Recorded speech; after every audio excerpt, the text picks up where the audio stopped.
चतुर्थ स्कंद पंचविंश अध्याय मैत्रवाच शुणसु मने हे विदुर एमते महेश ठाकुर कृपा से कले से मानकु कहिले रुद्रगीता तांकु से सर्वे हरस होइले विधाने शिवंकु पूजिले ताहाकु देई दिव्य ज्ञान शिव होइले अंतर ध्यान से दश भाई प्रचेतेश ज्ञान रे होइले हरस बुड़ीण समुद्र सलिले से घोर तपस्या निश्चले अयुत संवत्सर शेष तप साधिले भाई दश रहिले षड ऋतु मारी मन पवन हृदय धरी नित्य पढ़ती रुद्रगीता तपे होइले ऊर्ध्वरेता तदंते शुण हे विदुर से जे प्राचीन नुपवर राज्य कर अविवेक स्वभावे अज्ञानी कामुक ए कष्ट कर्म देखि तार मने जानिले मुनिवर ए मोहिपति पृथुवंश ए कर्म मार्ग गले नाशम ए विप्रवचने भ्रम हेला अनेक पशुवध कला अदोषी जीव यज्ञ मारी जे तार नुहंती बहिरी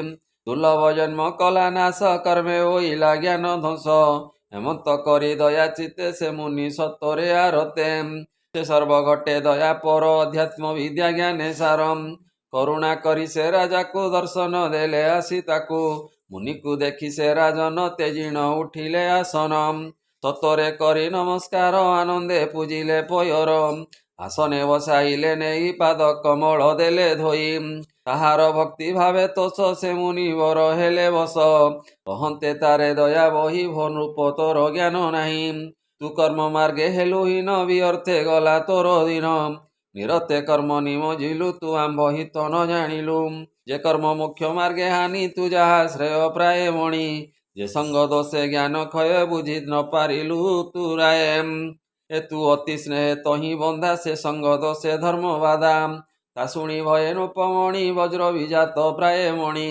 दुष्चुके कही नृपति भमुनि मुझे मूढ़ मति विषय जड़े बध होई मु तुम्ब ज्ञान न जानई जेबे होइल मोर हिते मो भाग्य बसे दया चिते ए घोर कर्म जड़ मोर कही सुज्ञाने परिहर तुम्बे संसारे प्राणी हिते भ्रमण करुथाओ नित्ये अव्यक्त गति जे तुम्बर देव मानव अगोचर एणु तुम्बर दर्शन नुहई विषय बंधेण भमुनि मुमूढ़ दुर्मति द्वारा तन ए स्नेह अति एणु नईला ज्ञान सद राज्य विभूति मदे अंधम इंद्रिय सुख रस मोहि निर्बंधे छाड़ी न पारई जेबे सुदया तुम्ब चिते स्नेह छाड़े मोजे मते एमंत तार वाक्य घेनी अति आनंदे देव मुनि कहन्ति चित्ते दया बही शुण प्राचीन पुण्य देहि तू कर्म ज्ञाने विशारद एणु होइलु कर्मे बध जे पूर्वे पुण्य तोर थिला ए यज्ञ कर्मे नष्ट हेलाम तू विप्रवाक्ये हेलु अंध अनेक कलु पशुवध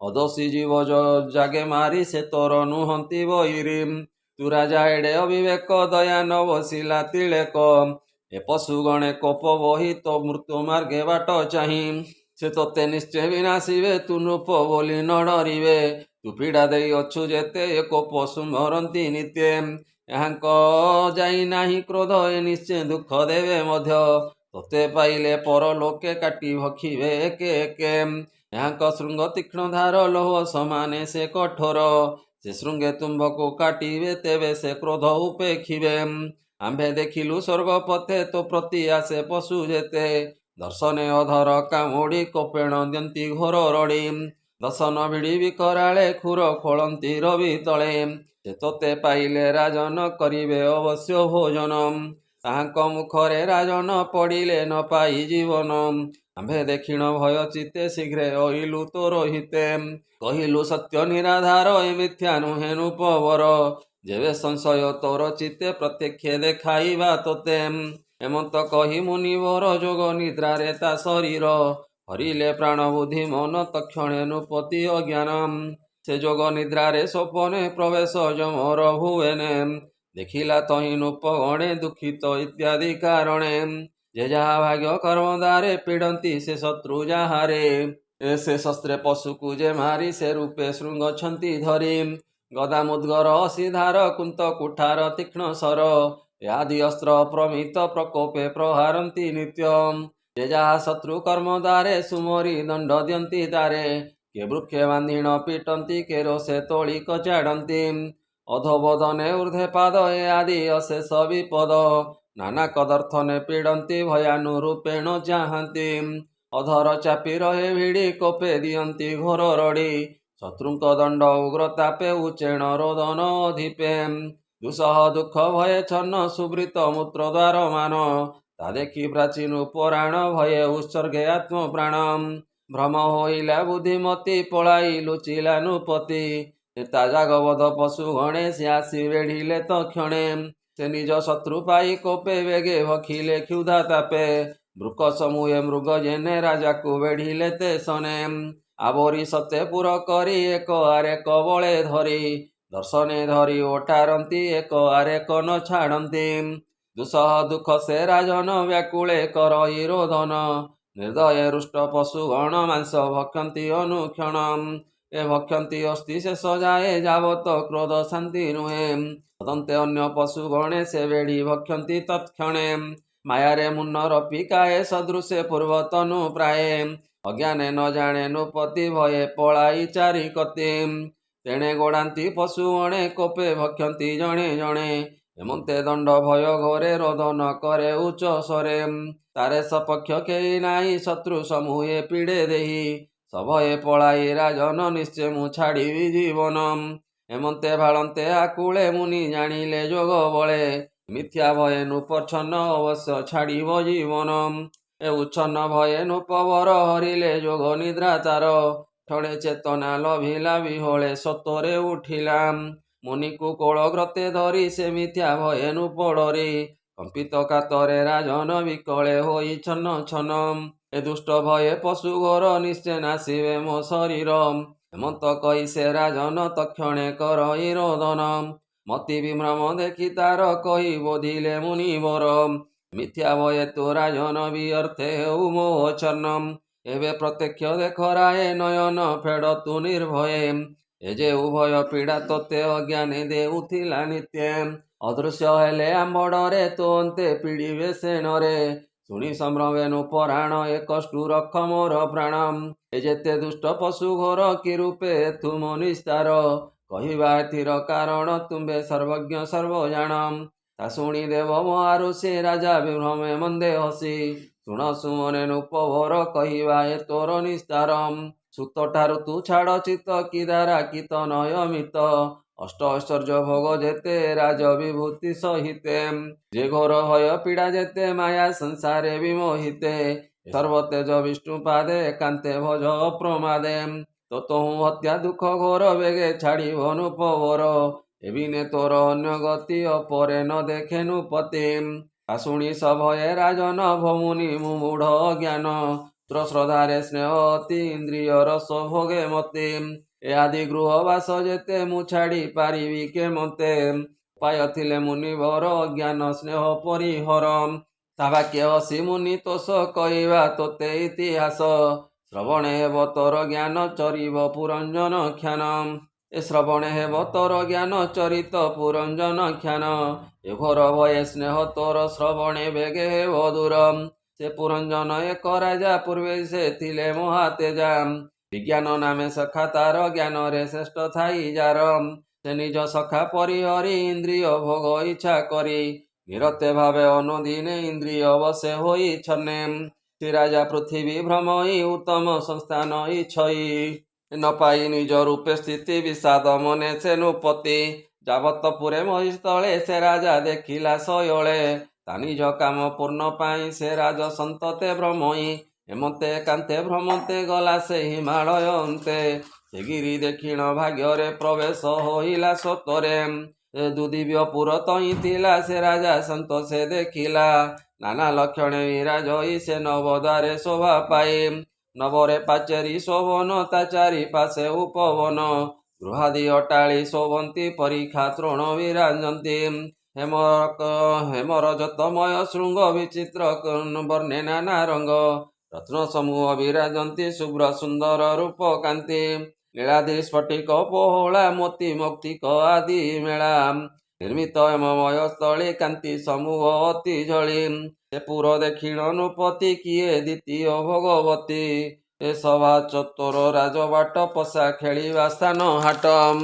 ଏ ବିଶ୍ରାମ ସ୍ଥାନ ପ୍ରାଣୀଙ୍କର ଏ ଆଦି ଅଛି ସେ ମନ୍ଦିର।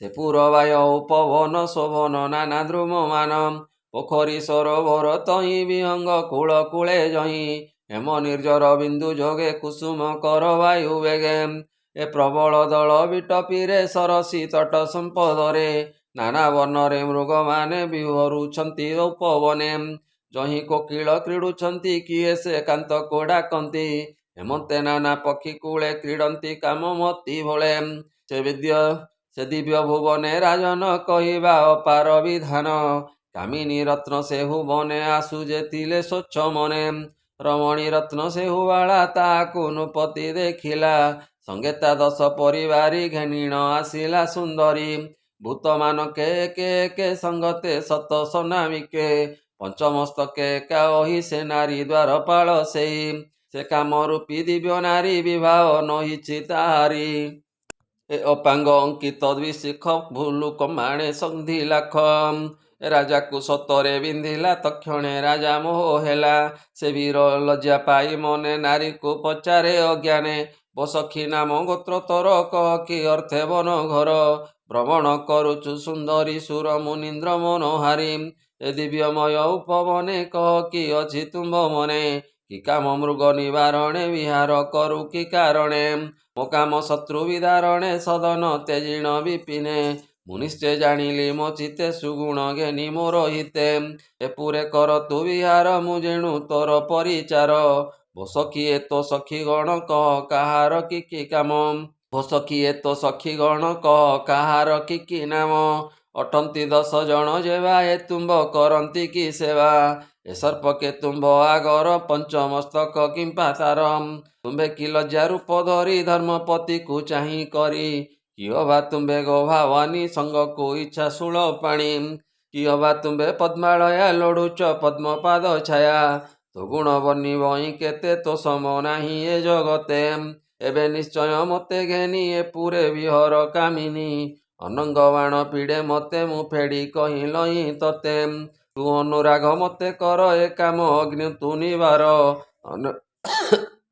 ଏ ଅନେକ ବିନୟ ବଚନେ ସେ ନାରୀ ବସ ପୁରଞ୍ଜନେ ହେନୁ ପତର ପ୍ରାୟ ସେହି ନାରୀ ସବସ କଲା ଦେଇ ସେ ନାରୀ ବୁଝିଲା ଏ ବୀର କାମେ ଯେ ହୋଇଛି ଅସ୍ଥିର କହିବି ଚିତ୍ତେ ସୁବଚନ ଶୁଣ ଏ ଦେବ ପୁରଞ୍ଜନ ଆମ୍ଭର କର୍ତ୍ତା କେହି ନାହିଁ ବିହରୁ ଏ ପୁରରେ ରହି ସୁନାମ ଗୋତ୍ର ତ ନ ଜାଣି ଏ ତନୁ କେ ଅଛି ନିର୍ମାଣୀ ଏତେ କ ଜାଣି ଆମ୍ଭେମାନେ ସକଳେ ଅଛୁ ଏ ଭୁବନେ ଅପରେ ନ ଜାଣୁନା କିଛି ଏ ପୁରେ ମୋତେ କେ ରଖିଛି ଦେଖ ଏ ଯେତେ ପରିଜନ ମୋର ଏ ନୁହନ୍ତି ଅଭିନ୍ନ ଏହାଙ୍କ ନାମ କର୍ମଗୁଣ ପୁଛିଲେ ଶୁଣନୁ ପୁରାଣ ଏ ମୁଁ ଯେବେ ନିଦ୍ରାଗତ ହୁଏ ସର୍ପପୁର ଜଗିଥାଏ ଏମାନେ ଆମ୍ଭ ପରିଚାର ସକଳ କାର୍ଯ୍ୟରେ ଚତୁର ଏକରେ ମୋର ଅନୁମତେ ଯେ ଭଗବାନ ଯେବେ ଚିତେ ଯେ ଶୁଭାଶୁଭ ଚିତେ ଦେଇ ବିଧି ନିଷେଧ ମାର୍ଗେ ନେଇ ଏଣୁ ଆତ୍ମୀୟ ପ୍ରିୟ ମୋର ତେଣୁ ଏ ସେବେ ନିରନ୍ତର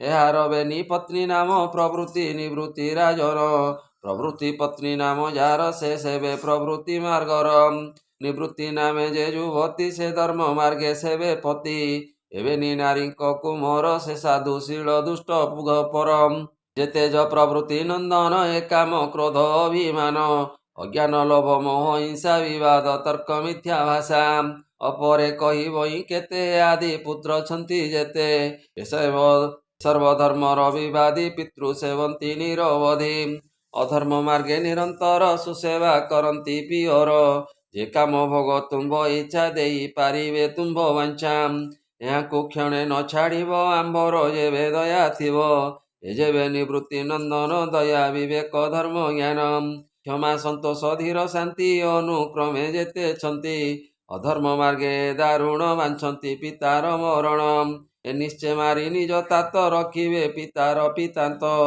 ଏଣୁ ଏହାକୁ ନତେ ଯିବ ଭୋଗାଦି ବାଞ୍ଛା ଯେବେ ହେବ ଏ ଦୁଷ୍ଟ ଅଜ୍ଞାନ ବିନାଶ ଭୋଗାଦି ନୁହେଁ ଏଣେ ତୋଷ ନବୀନ ପୁରଞ୍ଜନ ନ ଜାଣ କେ ସାଧୁ ଦୁର୍ଜନ ଆମ୍ଭର କହିବା ଉଚିତ ତୁମ୍ଭେ ଯେଣୁ ଆମ୍ଭର କାନ୍ତ ସ୍ୱାମୀ କପଟି ଯେତେ ନାରୀ ସେଇଟି ଅଜ୍ଞ ବ୍ୟବଚାରୀ ତୁମ୍ଭେ ଯେ ଭୋଗାଦି ଈଶ୍ୱର ଇତ୍ୟାଦି ଭୋଗ ବାଞ୍ଛା କର ଏ ସର୍ବଭୋଗ ବିନାଶିବେ କାମାଦି ବାଞ୍ଛା ଏ ନ ଦେବେ ଏହାଙ୍କ ସଙ୍ଗରେ ରାଜନ ଏଡ଼ି ହୋଇବ ଭୋଗେହୀନ ପୁରେ ଭଗବାଞ୍ଚା ଯାର ଏ ଅଙ୍ଗେ ନୁହେଁ ନୂପବର ଏ ସଙ୍ଗ ବେଗେ ପରିହର ନିଶ୍ଚିନ୍ତେ ପୁରେ ବିହର ଏବେ ଆମ୍ବର ସଙ୍ଗେ ତୁମ୍ଭେ ସୁକୃତ କରିର ଦମ୍ଭେ ସେ ନାରୀ ବାକ୍ୟେ ନୂପମଣି ଅଜ୍ଞାନେ ମଜିଲେ ନ ଜାଣି ଅଧର୍ମ ମାର୍ଗେ ଚିତ୍ତ ଦେଲା ସ୍ୱପର ଭେଦ ବୁଦ୍ଧି କଲାମ୍ ଏ ତାହାର ବସେ ଗଲା ଦିନ ଅଜ୍ଞାନୀ ପୁରୁଷ ଯେ ସନ ବସଖୀ ଯାବତ ଏ ପୁରେ ଥିବି ତ ଆଜ୍ଞା ଅନୁସାରେ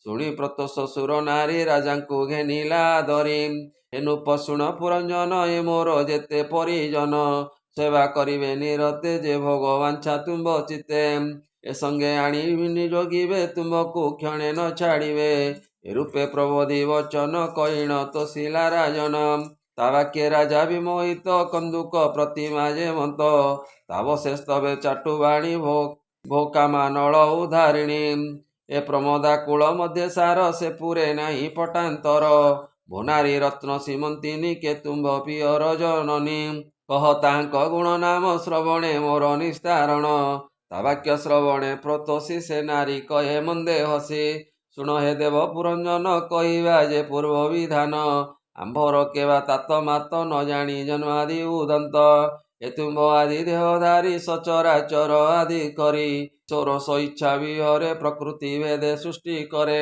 ଏ ଘେନି କେ ଜାଣେ ତଦନ୍ତ ଏ ମାୟା ଜଡ଼େ ଯେ ଜଡ଼ିତ ସୋନାମ ଗୋତ୍ରେ କିବା ଫଳ ମୋ ଭାଗ୍ୟେ ତୁମ୍ଭେ ଯେ ମିଳିଲ ଆଜ ମୋ ଭାଗ୍ୟ ଗୋଚର ଦେଖିଲି ନୟନେ ଗୋଚର ଯାକୁ ଅଷ୍ଟାଙ୍ଗ ଯୋଗ ଧ୍ୟାନେ ଯୋଗୀ ଭାବନ୍ତି ଅନୁଦିନେ ଯେ ତୁମ୍ଭେ ମୋ ଭାଗ୍ୟେ ଆଗତ ଏଣୁ ମୁଁ ମଣିଲି ଅଦ୍ଭୁତ ପୁରେ କରିବା ବିଶ୍ରାମ ଭୁଞ୍ଜ ସୁଇଚ୍ଛା ସୁଖେ କାମ ମୁଁ ସର୍ବ ଆଣି ନିଜ ଯିବି ଏହାଙ୍କ ସଙ୍ଗେ ମୁଁ ସେବିବି ମୋ ସଙ୍ଗେ କର ରତି ଯୋଗ ଏ ଶତ ସମ୍ବତ୍ସର ଭୋଗ ମୁଁ ତୁମ୍ଭ ବିନା ଯେ ଭାଜନ କେ ରତି କରେ ତା ସଙ୍ଗେଣ ସେ ପଣ୍ଡିତ ହୀନ ଦେହି ତା ରତି ସଙ୍ଗେ ଜ୍ଞାନ ନାହିଁ ନାହିଁ ଯାହାର ଲୋକ ଚିନ୍ତା ନ ଜାଣେ କାଳର କରତା କେବଳ ପଶୁ ତୁଲ୍ୟ ସେହି ତା ସଙ୍ଗେ କେବା ବିଳସଇ ଏ ପୁରେ ଅଛି ସର୍ବସିଦ୍ଧି ଧର୍ମାର୍ଥ କାମ ମୋକ୍ଷ ଆଦି ପୁତ୍ର ଆନନ୍ଦ ସୁଖ ଯଶ ଏ ପୁରେ ସର୍ବ ପ୍ରକାଶ ଯେ ଲୋକ ନିର୍ମଳ ବିଶୋକ ଯାକୁ ଭାବନ୍ତି ଜ୍ଞାନୀ ଲୋକ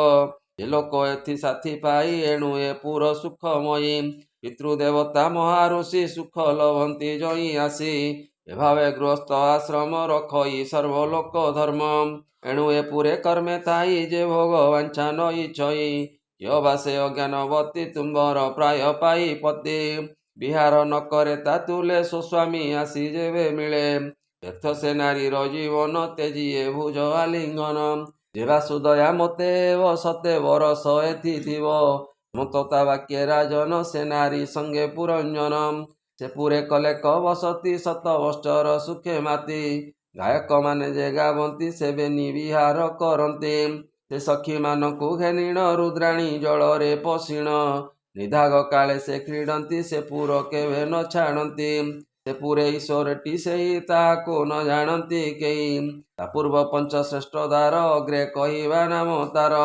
ହଦ୍ୟୋତ ଅଭୁମୁଖୀ ଦୁଇ ଏହାର ରୂପ ସମ୍ପାଦୟୀ ନଳିନୀ ନାଳିନୀ ଯେ ଦ୍ୱାର ଯେ ପୂର୍ବ ଦ୍ୱାର ଅଛି ତାର ଏହାର ଅବଧୂତ ଦୀକ୍ଷା ସୁଗନ୍ଧ ଘେନି ଥାଇ ଏକା ସୁଖ ନାମରେ ଦ୍ୱାର ଏକ ଉଭୟ କର୍ମରେ ଅଧିକ ଏ ବିବିଧ ଉଦନ ବସନ ସେ ଦ୍ୱାରେ ଘେନେ ପୁରଞ୍ଜନ ରସ ଆସ୍ୱାଦ ବାଦ୍ୟ ଦୁଇ ଏବିନି ସେ ଦ୍ୱାରେ ଘେନଇ ପିତୃହିଁ ଦେବହୁଁ ଯେ ନାମ ଏବିନି ଦ୍ୱାର ଦକ୍ଷ ନାମ ସେ ଦ୍ୱାରେ ବିଷୟ ରାଜନ ସର୍ବଦା କଲେ ଆସ୍ୱାଦନ ଦକ୍ଷିଣ ଉତ୍ତର ପଞ୍ଚାଳ ରାଜ୍ୟପାଳ ଇମଇ ପାଳ ପଶ୍ଚିମ ଅସୁରିତା ନାମ ସେବେନି ଦ୍ୱାରେ ଯେ ଯାହା କର୍ମ ଏ ଶ୍ରୀମକ ନାମେ ଯେ ବିଜୟ ଯାହାକୁ ବୋଲି ହବ୍ୟବାହ ସେ ଦ୍ୱାରେ ପ୍ରଜା ଉତ୍ତପତି ଦୁର୍ମଦ ସହିତେ ନୃପତି ନୈଋତ ନାମଟି ଯାହାର ମଳ ଉତ୍ସର୍ଗେ ସେହି ଦ୍ୱାର ବୈଶେଷ ବିଷୟକୁ ଯାଇ ଲୁବ୍ଧକ ମନ୍ତ୍ରୀ ସଙ୍ଗେ ଥାଇ ଏ ପୁରେ ଯେତେକ ଅଛନ୍ତି ଏ କେହି ଅନ୍ଧ ସେ ନୁହନ୍ତି ନିର୍ବାକ ପେଶୀ ଶୀତ ଦୁଇ ଏବେ ନିଅନ୍ଧ ରୂପେ ତହିଁ ଉଦାର ଅର୍ଥେ ପୁରଞ୍ଜନ କରଇ ଆନନ୍ଦ ପ୍ରଦାନ ଯେ ଘୋର ଅନ୍ଧତା ପୟର ତହିଁ ଗମଇ ରୂପବର ଏ ରୂପେ ରାଜା ପୁରଞ୍ଜନ ସେ ପୁରେ ଥାଇ ଅନୁକ୍ଷଣ ଏ କର୍ମା କର୍ମେ ଦେଇ ଚିତ ଏଣୁ ହୋଇଲା ଜ୍ଞାନ ହତ ତା ପତ୍ନୀ ଯେଣେ ପ୍ରବ୍ରତାଇ ସେ ମାର୍ଗେ ରାଜନ ଗମଇ ହେମନ୍ତ ସେ ରାଜାକୁ ରାଣୀ ରଖିଲା ଶୋଭସରେ ଆଣି ତା ବିନା ଆଜ୍ଞାରେ ରାଜନ ନ କରେ ଅନ୍ୟ ଚେଷ୍ଟା ମାନ। ଯେ ପ୍ରାଣୀ ନାରୀ ବଶ ହୁଅନ୍ତି ସେ ସର୍ବ ପୁଣ୍ୟ ବିନାଶନ୍ତି। ଇହଲୋକରେ ଅପଯଶ ଦେହାନ୍ତେ ନରକେ ପ୍ରବେଶ।